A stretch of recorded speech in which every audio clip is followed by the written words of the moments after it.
Hello friends, स्वागत है आप सभी का एक बार फिर से DLS न्यूज चैनल पर। तो आज नए दिन की शुरुआत के साथ ही बात करते हैं अपन आज तारीख 14 मई 2021 दिन शुक्रवार। आज के मुख्य समाचार और टुडे ब्रेकिंग न्यूज के इस अपडेट वीडियो में नजर डालेंगे दोस्तों देश भर की तमाम बड़ी खबरों पर। जी हाँ, बड़ी खबर आ रही दोस्तों, देश के कई बड़े राज्यों में लॉकडाउन को बढ़ा दिया गया है। 1 जून तक कई राज्यों में लॉकडाउन बढ़ चुका। आखिर किन किन राज्यों में अपडेट आ चुका मैं आपको बताऊंगा पूरी बड़ी खबर। इसके अलावा आज सुबह 11 बजे PM मोदी बड़ी घोषणा भी करने जा रहे हैं। किस बात को लेकर जानेंगे। कुछ एजुकेशन खबरें भी हैं। मौसम समाचार को लेकर मौसम विभाग की नई चेतावनी आ रही है। तूफान को लेकर कई राज्यों में भयंकर चक्रवाती तूफान का अलर्ट आ चुका है। वहीं सरकार की तरफ से 5 नए फैसले लिए गए। कौन कौन से नए नियम हैं जानेंगे अपन एक एक करके। आज के 50 बड़ी ही इंपॉर्टेंट खबरों पर नजर डालते हैं फटाफट से। बिल्कुल बने रहिएगा मेरे साथ इस वीडियो में और एकदम पूरा लास्ट तक देखते रहिएगा। सीधे बात करें पहली खबर में, देखिए अपडेट। इंडियन ऑयल के नाम पर अगर आपके मोबाइल में भी इस तरह का मैसेज आया तो सावधान हो जाइएगा, क्योंकि आजकल लोगों से इस तरह से पैसे लूटे जा रहे हैं।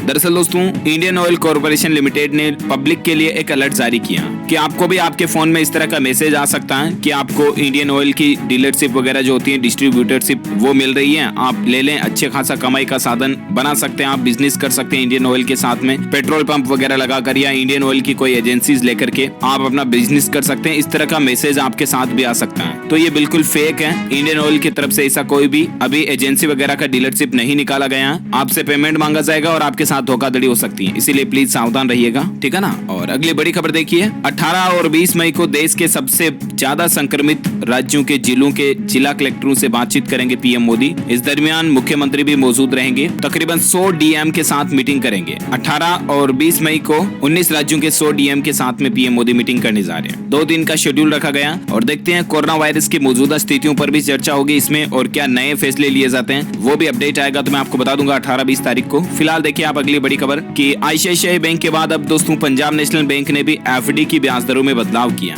PNB ने FD के रेटों में बढ़ोतरी की है। अभी FD पर कौन सा बैंक कितना ब्याज दे रहा है तो इस एक चार्ट में आप देख सकते हैं दोस्तों। हाल ही में ICICI बैंक ने आपको पता होगा FD की इंटरेस्ट रेटों में बढ़ोतरी की थी, राइट। उसके बाद अब पंजाब नेशनल बैंक ने भी FD के रेटों में बदलाव किया है। अब आपको FD पर PNB का कितना ब्याज मिलेगा तो आप देख सकते हैं 5.25% PNB का मिलेगा। SBI अभी आपको अधिकतम ब्याज 5.40% दे रहा है। ICICI 5.50%, IDFC फर्स्ट बैंक 5.75% और एक्सिस बैंक भी 5.6% आपको FD पर अभी इंटरेस्ट दे रहा है, ठीक है ना। तो ये सबसे ज्यादा रेट हैं और बाकी पंजाब नेशनल बैंक की जो नई रेट है ना, अलग अलग डेज के अकॉर्डिंग होती है। 7 दिन की FD, 10 दिन की, 1 महीने की, 6 महीने की, 2 साल की, 5 साल की FD कितनी करा रहे हो आप, उस पर डिपेंड करता है आपको अधिकतम ब्याज दर कितनी मिलेगी। ओके, तो ये पूरी लिस्ट आप यहाँ स्क्रीन पर देख सकते हैं। चलिए साथ ही अगली खबर देखिए आप। बड़ी खबर है दोस्तों, कल ही ईद का त्योहार था, आपको पता होगा, और इस मौके पर भारत और पाकिस्तान की सेनाओं ने एक दूसरे को मिठाई दी है। जी हाँ, और ये मोमेंट, ये क्षण वाकई में एक बहुत ही अमेजिंग रहा, क्योंकि भारत और पाकिस्तान के बीच में आपको पता होगा कि दुश्मनी कितनी रहती है, लेकिन फिर भी त्योहार के मौके पर, कल ईद उल फितर का जो त्योहार था, इस मौके पर जम्मू कश्मीर के नियंत्रण रेखा पर कुपवाड़ा और उरी सेक्टरों में गुरुवार को दोनों ही सेनाओं ने एक दूसरे को मिठाई भेंट की, जो कि वाकई में एक गजब बात है, राइट। अगली बड़ी खबर देखिए आप। केंद्र सरकार ने दावा किया दोस्तों की वैक्सीन की 216 करोड़ डोज इसी साल अगस्त से दिसंबर के बीच 5 महीनों में मिल जाएगी, और ये सिर्फ भारतीयों के लिए ही होगी। यानी कि उम्मीद है दोस्तों अब वैक्सीन की जो अभी भारत में हमारी किल्लत चल रही है ना, वो धीरे धीरे दूर हो पाए। ये सरकार की बहुत ही अच्छी प्लानिंग है वैक्सीन के प्रोडक्शन को बढ़ावा देने को लेकर। फिलहाल देखिए अगली बड़ी खबर कि रिजर्व बैंक ऑफ इंडिया यानी कि RBI ने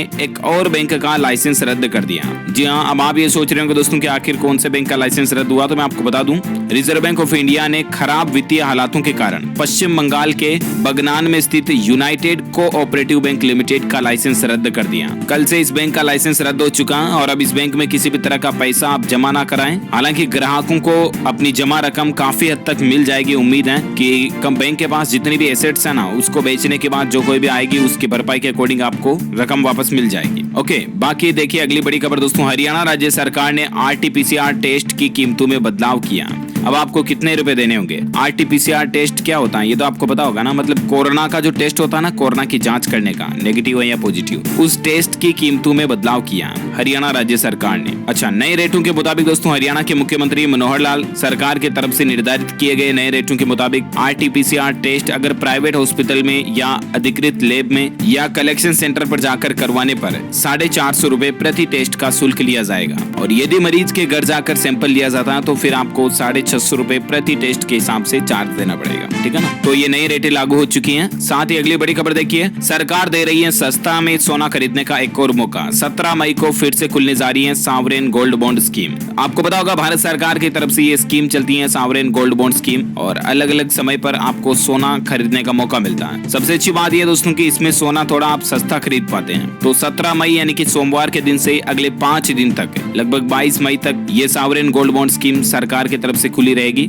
ये बॉन्ड दोस्तों भारत सरकार की तरफ से आरबीआई जारी करता है, और आप भी चाहे तो इस सावरेन गोल्ड बॉन्ड स्कीम के जरिए ऑनलाइन ही सोना भी खरीद सकते हैं, थोड़ा बहुत सस्ते में मिल जाता है। अगर आप सोने में इन्वेस्टमेंट वगैरह करने की प्लानिंग बना रहे तो ये मौका बहुत ही अच्छा हो सकता है आपके लिए। ओके, अगली बड़ी खबर देखिए, कोरोना काल में अनाथ हुए बच्चों के लिए मध्य प्रदेश के मुख्यमंत्री शिवराज सरकार की तरफ से बड़ा ऐलान किया गया। हर महीने 5,000 रुपए की पेंशन मिलेगी। जी हाँ, दरअसल दोस्तों मध्य प्रदेश के सीएम का यह कहना है कि कोरोना से मारे गए व्यक्ति के बच्चों को हर महीने 5,000 रुपए प्रति माह पेंशन के हिसाब से मिलेंगे उनको, यानी कि उनके परिवार को मिलेंगे। और ऐसे परिवारों को पात्रता न होने के बावजूद भी राशन बिल्कुल मुफ्त में दिया जाएगा। अगर इन परिवारों में कोई सदस्य ऐसा है या पति नहीं रहे हैं तो उनकी पत्नी काम धंधा करना चाहे तो उनको सरकार की गारंटी पर बिना ब्याज का कर्ज भी काम धंधे के लिए दिया जाएगा। तो ये वाकई में दोस्तों एमपी गवर्नमेंट की बड़ी ही अच्छी घोषणाएं निकल कर आ रही है यहाँ पर। अभी इस महामारी के दौर में लोगों के लिए ये एक बहुत ही बड़ी बात है, और उनके बच्चों की पढ़ाई का, शिक्षा का खर्च भी सरकार उठाएगी। निःशुल्क शिक्षा का प्रबंधन किया जाएगा, है ना। एमपी गवर्नमेंट की तरफ से ये ऐलान किया गया है। और अगली बड़ी खबर देखिए, झारखंड राज्य के 35 लाख किसानों का यूनिक आईडी नंबर होगा। यहाँ पर किसान भाई लोगों के लिए देखिए झारखंड सरकार की एक नई प्लानिंग है। झारखंड के सभी किसान भाई लोगों को एक विशेष पहचान नंबर दिया जाएगा, यानी कि यूनिक आईडी नंबर दिया जाएगा। राज्य में करीब 35 लाख किसान हैं। जिन किसानों का यूनिक आईडी बन जाएगा उनको बिरसा किसान के नाम से जाना जाएगा। कृषि मंत्री ये चाहते हैं कि सभी किसानों का अपना एक यूनिक आईडी हो। इस पर जल्दी काम शुरू किया जाएगा। ये राज्य सरकार की अपनी योजना है। तो झारखंड में भी किसान भाई लोगों को बहुत जल्द कोई नई योजनाओं का लाभ मिलेगा, उम्मीद है सरकार की इस प्लानिंग से। और अगली बड़ी खबर देखिए, कोरोना के असर के चलते एनसीईआरटी ने स्थगित की एनटीएससी 2021 के दूसरे फेज की परीक्षा। 13 जून को इसका एग्जाम होना था, लेकिन अब ये एनटीएससी का एग्जाम 2021 जो है वो फिलहाल कैंसिल हो चुका है। नई डेट कोरोना महामारी कम होने के बाद जारी की जाएगी। हालांकि कुछ और एग्जाम को लेकर एजुकेशन अपडेट है, सरकारी नौकरी वगैरह को लेकर जॉब की भी खबरें हैं, मैं आपको आगे बताऊंगा कुछ और अपडेट। फिलहाल देखिए आप अगली बड़ी खबर कि गरीब कोरोना मरीजों को पंजाब सरकार देगी फ्री में खाना। कंस्ट्रक्शन मजदूरों को 3,000 रुपए की नकद सहायता का भी ऐलान किया गया। जी हाँ, जिस तरह से मध्य प्रदेश सरकार ने ऐलान किया था ना, ठीक वैसे ही पंजाब राज्य सरकार ने भी कुछ नई योजनाओं का ऐलान किया है। देखिए पंजाब में जो रजिस्टर्ड श्रमिक हैं उनको बड़ी राहत मिलेगी। 3-3 हजार रुपए की आर्थिक सहायता राशि तो सबको दी जाएगी, गुजारा भत्ता वगैरह। और इसके अलावा पंजाब में सभी गरीब कोरोना मरीजों को सरकार फ्री में खाना भी देगी। तो ये पंजाब गवर्नमेंट की नई प्लानिंग है, अच्छी बात है। अगली बड़ी खबर देखिए दोस्तों, गुजरात सरकार का बड़ा फैसला है। 10वीं कक्षा के छात्रों का भी प्रमोशन कर दिया गया। इससे पहले ऑलरेडी पहली से लेकर 9वीं और 11वीं कक्षा के छात्रों का मास प्रमोशन हो ही चुका है। अब यहाँ पर गुजरात सरकार ने वैसे तो 10वीं के बोर्ड एग्जाम कंडक्ट कराने की प्लानिंग थी, लेकिन अभी कोरोना बहुत ज्यादा बढ़ चुका है, तो इसके चलते गुजरात सरकार ने 10वीं की कक्षा के स्टूडेंट्स को भी 11वीं में प्रमोट करने का फैसला किया है, ठीक है ना। एग्जाम नहीं होंगे, डायरेक्ट नेक्स्ट क्लास में प्रमोट किए जाएंगे। अच्छा, अगली बड़ी खबर देखिए, कोरोना वायरस के कारण इलेक्शन कमीशन ने यानी कि चुनाव आयोग ने आंध्र प्रदेश और तेलंगाना में 9 सीटों पर होने वाले विधान परिषद चुनाव को भी टाल दिया। आपको पता होगा वैसे भी काफी बातें हो रही कि अभी जो हाल ही में विधानसभा के चुनाव हुए उनमें रैलियों के चलते कोरोना बढ़ा था वगैरह वगैरह। और इसी बीच दोस्तों अब इलेक्शन कमीशन ने आंध्र प्रदेश और तेलंगाना के दोनों के 9 सीटों पर विधान परिषद चुनाव को टाल दिया है ना, जब तक ये कोरोना महामारी चल रही है तब तक। और अगली खबर देखिए आप, उत्तर प्रदेश में रह रहे अन्य राज्यों के 18+ लोगों को भी कोरोना का टीका लगेगा। हालांकि कुछ डॉक्यूमेंट दिखाने की कंपलसरी नियम था यहाँ पर, लेकिन उसको भी हटा दिया अब तो। और अब कुल मिलाकर के उत्तर प्रदेश में जो 18 साल से ऊपर के जो भी लोग हैं ना, चाहे वो दूसरे राज्य के भी क्यों ना हो, अगर वो यूपी में रह रहे हैं तो उनको कोरोना का टीका सरकार लगवाएगी। और इसके लिए पहले सरकार ने कुछ आधार कार्ड या परमानेंट रेजिडेंसी सर्टिफिकेट अनिवार्य किया था, लेकिन अब तो ये भी जरूरी नहीं होगा। किसी भी तरह का मूल निवास प्रमाण पत्र या आधार कार्ड अब उत्तर प्रदेश में 18 से ऊपर के वैक्सीन लगवाने वालों के लिए जरूरी नहीं होगा, है ना, सिंपल बात। और अगली बड़ी खबर देखिए आप, रिलायंस जियो का फिर से दबदबा हमें देखने को मिल रहा है। देश भर में जियो की कुल कस्टमर्स जो है ना वो 41 करोड़ से भी ज्यादा हो चुके हैं। 15 महीनों के बाद VI को 6.5 लाख ही नए ग्राहक मिले। देखिए मतलब दूसरी टेलीकॉम कंपनियों के हालात क्या चल रहे हैं अभी आप अंदाजा लगा सकते हैं। अभी नए सब्सक्राइबर्स बढ़ने में पिछले कुछ महीनों का ट्राई की तरफ से नया डेटा आया, उसमें भी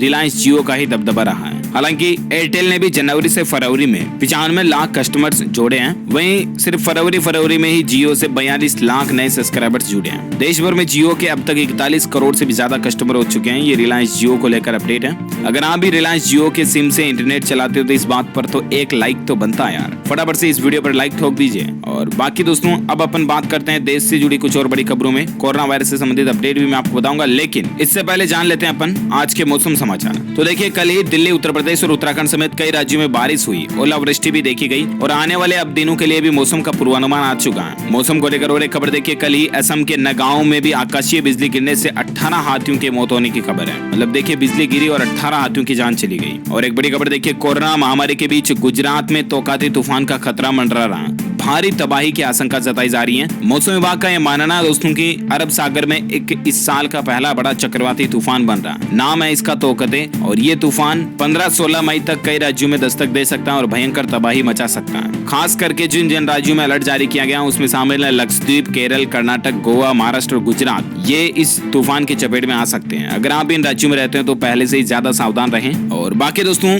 आज संपूर्ण भारत का 14 मई 2021 का मौसम पूर्वानुमान आखिर क्या कहता है, तो मैं आपको बता दूं, अगले 24 घंटों के दौरान लक्षद्वीप के ऊपर अति भारी बारिश होने की संभावना है लक्षद्वीप में। वहीं केरल, कर्नाटक के दक्षिण तट, दक्षिण आंतरिक कर्नाटक, उप हिमालय, पश्चिम बंगाल, सिक्किम, असम, मेघालय, मिजोरम, त्रिपुरा, अरुणाचल प्रदेश, नागालैंड, गंगेय पश्चिम बंगाल और उड़ीसा के कुछ हिस्सों में हल्की से मध्यम बारिश हो सकती है। वहीं पश्चिम बंगाल, पंजाब, हरियाणा, उत्तर प्रदेश, बिहार, झारखंड, छत्तीसगढ़, तटीय आंध्र प्रदेश, दक्षिण कोंकण और गोवा, आंतरिक कर्नाटक के कुछ हिस्सों में, तेलंगाना के कुछ हिस्सों में भी हल्की से मध्यम बारिश की संभावना है। तमिलनाडु, मध्य महाराष्ट्र, राजस्थान के कुछ हिस्सों में, दिल्ली और मध्य प्रदेश के कुछ हिस्सों में भी हल्की फुल्की बारिश आपको देखने को मिल सकती है। ओके, तो ये रहा आज का वेदर न्यूज, मौसम अपडेट। अब अपन बात करते हैं दोस्तों कोरोना वायरस से संबंधित कुछ बड़ी खबरों पर नजर डालते हैं, लेकिन इससे पहले देखिए, इस कोरोना महामारी के बीच अचानक अभी कई राज्यों में पक्षियों की रहस्यमयी मौतें देखी जा रही हैं और इसके कारण कई राज्य सरकारें चिंतित भी हैं। यूं लग रहा मानो दोस्तों कि कहीं वापस बर्ड फ्लू ना आ जाए।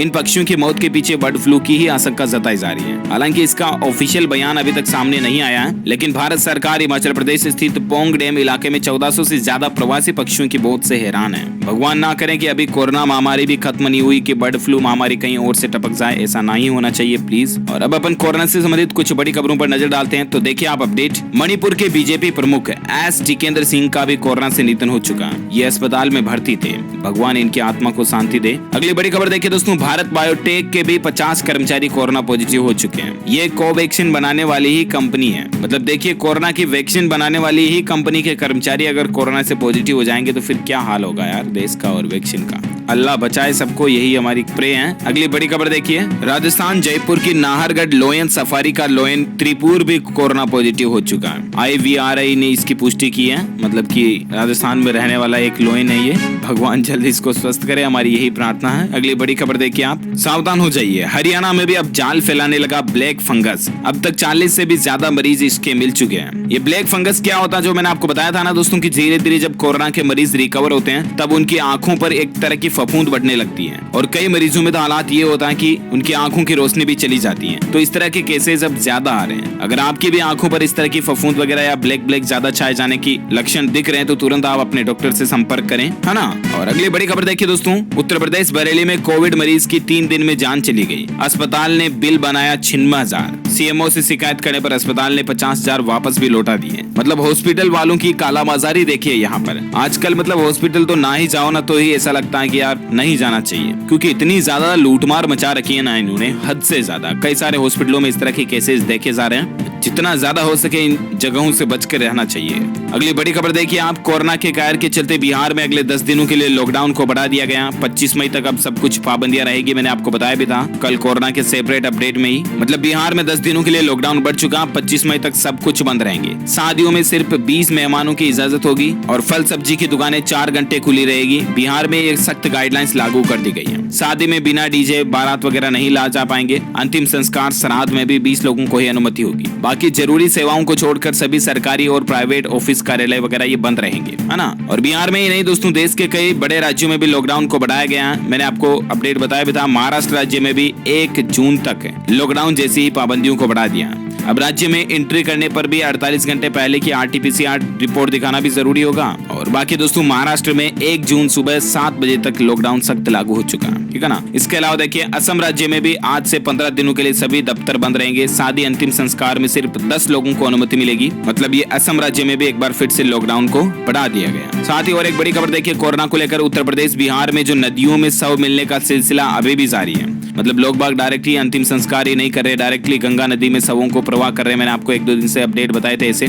इस पर NHRC ने केंद्र सरकार और राज्य सरकारों दोनों को ही नोटिस भेजकर जवाब मांगा है। हालात देखिए इस महामारी के चलते क्या चल रहे हैं कि लोग बाग अंतिम संस्कार भी नहीं कर रहे हैं, डायरेक्टली लोगों के शवों को नदी में बहा दे रहे हैं। वहीं भारत में कोरोना के आंकड़ों की बात करें तो एक राहत की बात है। पिछले 24 घंटों के दौरान 3.5 लाख से भी कम नए मामले देखे गए, 3,37,000 के समथिंग नए मामले आए। उसके बाद अभी भारत में कुल संक्रमितों की संख्या 2,40,40,000 से भी ज्यादा हो चुकी है। एक्टिव केस अभी भारत में चल रहे हैं 37 लाख और भारत में पिछले 24 घंटों में कोरोना से मौत होने वाले लोगों की संख्या लगभग 3900 तक हो चुकी है। 3886 डेटा है और साथ ही भारत में कुल मरने वालों की संख्या का आंकड़ा अभी 2,62,000 से भी ज्यादा पहुंच चुका है। ओके, तो ये तो रहा आज का ताजा कोविड डेटा, राइट। और आइए अब अपन नजर डालते हैं देश से जुड़ी कुछ और बड़ी खबरों में। बड़ी खबर देखिए दोस्तों, अगर आप भी फ्लिपकार्ट के ग्राहक हैं, फ्लिपकार्ट से ऑनलाइन शॉपिंग वगैरह करते हैं, आपने अकाउंट बना रखा ना, तो तुरंत आप अपने फ्लिपकार्ट का पासवर्ड चेंज कर लें, क्योंकि मीडिया रिपोर्ट्स के मुताबिक दोस्तों एक बड़े साइबर फ्रॉड में आप फंस सकते हैं। और अगर फ्लिपकार्ट के अंदर आपका बैंक डिटेल, ATM कार्ड वगैरह ये एडेड है तो वो भी आपसे पैसे कट सकते हैं आपके खाते से।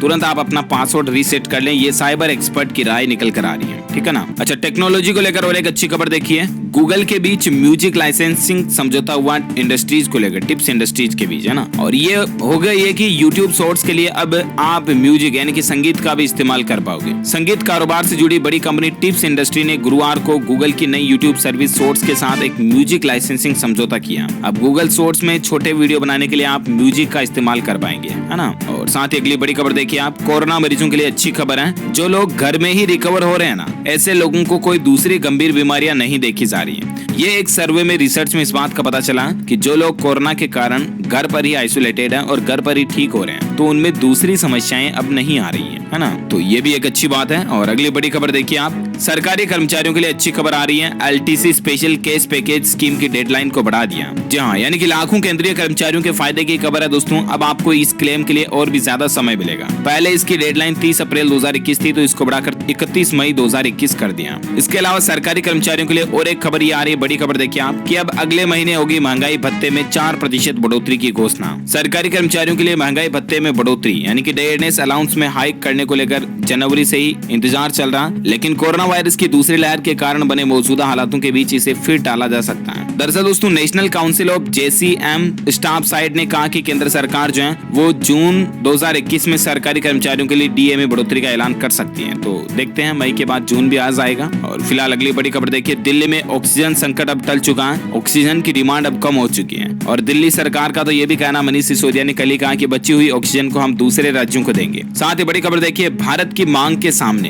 कम पड़ा वैक्सीन और कोरोना दवाइयों के लिए कच्चा माल। अमेरिका ने वादा करके चुप्पी साध रखी है। पहले तो अमेरिका ने वादा किया था कि वैक्सीन वगैरह के लिए जितना भी माल चाहेगा हम सप्लाई कर देंगे, और अभी अमेरिका कोई जवाब नहीं दे रहा। अगली बड़ी खबर देखिए, सहकारी भूमि विकास बैंकों से लोन लेने वाले किसानों को बड़ी राहत दी गई है। एक मुश्त समझौता योजना की तारीख को भी 30 जून तक बढ़ा दिया। जी हाँ, कल ही सहकारिता मंत्री उदयलाल आंजना ने बताया दोस्तों कि कोरोना संक्रमण के चलते किसान भाई लोगों को राहत देते हुए सहकारी भूमि विकास बैंकों से जिन लोगों ने लोन लिया है किसानों ने, उन किसानों के हित में एक मुश्त समझौता योजना की तारीख को 31 मार्च 2021 से बढ़ाकर 30 जून 2021 कर दिया गया है ना। तो ये वाकई में हमारे देश के राजस्थान राज्य के स्पेशली फार्मर्स जो किसान भाई लोग हैं उनके लिए राहत की बात है। अगली बड़ी खबर देखिए, सुप्रीम कोर्ट ने सुनाए राहत के आदेश, मुफ्त राशन, परिवहन और कम्युनिटी किचन। जी हाँ, दरअसल कोरोना वायरस की महामारी की पहली लहर के बाद दूसरी लहर के दौरान तमाम राज्यों में लागू लॉकडाउन के बीच सबसे ज्यादा परेशान प्रवासी श्रमिक मजदूर वगैरह हो रहे हैं, राइट। और ऐसे में उनके लिए देश के सर्वोच्च न्यायालय सुप्रीम कोर्ट ने कई राहत के आदेश दिए हैं। सुप्रीम कोर्ट का यह आदेश है दोस्तों कि दिल्ली, हरियाणा और उत्तर प्रदेश की सरकारें लॉकडाउन में फंसे हुए मजदूरों और उनके परिवारों के लिए कम्युनिटी किचन खोले, उनको मुफ्त राशन दें, और जो मजदूर भाई लोग अपने घर वापस जाना चाहते हैं उनके लिए परिवहन की व्यवस्था भी करें। तो ये सुप्रीम कोर्ट का सख्त ऑर्डर आ चुका है, अच्छी बात है वाकई में, और मजदूरों वगैरह के लिए राहत की बात है ना। वही देखिए दोस्तों, आज प्रधानमंत्री नरेंद्र मोदी 2-2 हजार रुपए की 8वीं किस्त किसान भाई लोगों के खातों में जमा कर देंगे, जो PM किसान सम्मान निधि स्कीम है ना, उसके तहत। और ऐसे में देश के 9.5 करोड़ किसान परिवारों को 19,000 करोड़ से भी ज्यादा रुपए आज मिल जाएंगे। सबसे अच्छी बात यह है दोस्तों कि आज PM मोदी ये राशि तो किसानों को बांटेंगे, लेकिन आज सुबह 11 बजे PM मोदी जो है वो देश भर के किसानों के साथ संवाद भी करेंगे, यानी कि बातचीत भी करेंगे। चलिए साथ ही अगली खबर देखिए, लाखों सरकारी कर्मचारियों के लिए राहत की खबर आ रही है। कोरोना संक्रमित संक्रमित होने पर मिलेगा 30 दिनों का स्पेशल आकस्मिक अवकाश। जी हाँ, ये इंडियन रेलवे की तरफ से अपडेट है। रेलवे ने अपने कर्मचारियों को कोरोना संक्रमण को देखते हुए बड़ी राहत दी है। अब कोविड संक्रमित होने पर कर्मचारियों को 30 दिनों का स्पेशल आकस्मिक अवकाश मिलेगा। ये इंडियन रेलवे के सभी एम्प्लॉइज के लिए अच्छी राहत की बात है ना। अगली बड़ी खबर देखिए रेलवे को लेकर एक अपडेट ये है कि उत्तर रेलवे ने कैंसिल कर दी है कई सारी ट्रेनें। आप भी अगर रेलवे यात्रा करने की प्लानिंग में है दोस्तों, तो यहाँ पर ये लिस्ट दी हुई है, जरूर चेक कर लें, ठीक है ना। ये अगले आदेश तक ये ट्रेनें जो सब कुछ रद्द रहेंगी। चलिए साथ ही अगली खबर देखिए, देश की इस दिग्गज कंपनी ने कोरोना क्राइसिस में बड़ा ऐलान किया है, इलाज के लिए कर्मचारियों को लोन भी देगी। ये कहना है आईटीसी लिमिटेड कंपनी का, जो आईटीसी कई सारे प्रोडक्ट्स बनाती है हिंदुस्तान यूनिलीवर वगैरह के साथ। तो ये कहना आईटीसी का कि अब मेडिकल ट्रीटमेंट के लिए वो अपने कर्मचारियों को लोन की सुविधा भी देंगी। हालांकि ये सुविधा केवल उन कर्मचारियों के लिए है जो कंपनी की इंश्योरेंस पॉलिसी के अंतर्गत कवर नहीं किए गए। बाकी तो दूसरों को तो वैसे भी इंश्योरेंस का बेनिफिट मिल जाएगा। अच्छा, अब कुछ एजुकेशन से संबंधित न्यूज जान लेते हैं। तो देखिए आईसीएसआई का सीएस एग्जाम को लेकर अपडेट आ रहा है कि जून में होने वाली परीक्षा के लिए दोबारा एप्लीकेशन विंडो ओपन कर दिया इंस्टीट्यूट ने। 15 जून से लेकर 22 जून तक और कैंडिडेट्स इसके लिए ऑनलाइन अप्लाई कर सकते हैं आईसीएसआई के सीएस एग्जीक्यूटिव वगैरह एग्जाम के लिए, ठीक है ना। फाउंडेशन, प्रोफेशनल कोर्स, कोई सा भी एग्जाम दे रहे हैं तो अब आप लंबे समय के लिए अप्लाई कर पाएंगे। साथ ही देखिए सरकारी नौकरी को लेकर अपडेट है। डीएसएससी ने स्टेनोग्राफर समेत 83 पदों पर भर्ती के लिए आवेदन मांगे हैं। 22 मई तक आप अप्लाई कर सकेंगे। 10वीं 12वीं के पास कैंडिडेट्स भी इसके लिए अप्लाई कर सकते हैं। योग्यता 10वीं 12वीं ही मांगी है। आयु सीमा 18 से 27 साल तक के कैंडिडेट्स अप्लाई कर सकते हैं। आवेदन की अंतिम तारीख 22 मई रखी गई है। डिफेंस सर्विसेज स्टाफ कॉलेज में भर्ती निकली है ये स्टेनोग्राफर की।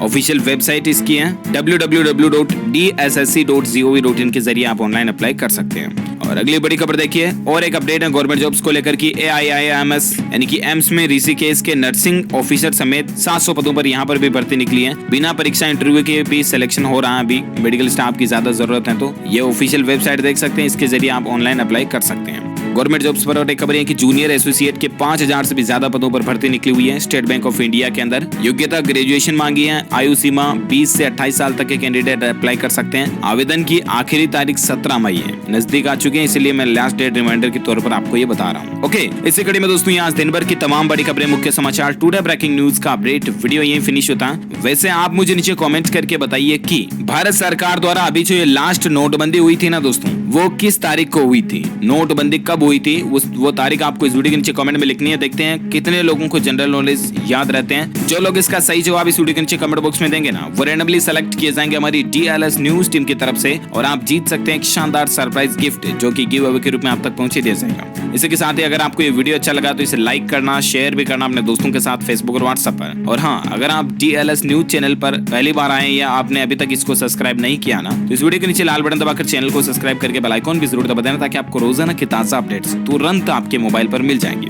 So please like, share and subscribe जरूर कीजिएगा, और ख्याल रखिएगा आप अपने आप का, अपने परिवार का भी। इस महामारी के दौर में बिना काम घर से बाहर मत जाइएगा। बाहर लॉकडाउन लग रहा, पुलिस डंडे वंडे भी मार सकती है, ध्यान रखिएगा, सावधान रहिएगा, मास्क लगाएं जरूर, और ख्याल रखिएगा अपने आप का, परिवार का भी। ओके, मिलेंगे अगले नेक्स्ट अपडेट में, तब तक के लिए thank you, take care, good bye, जय हिंद, जय भारत, वंदे मातरम।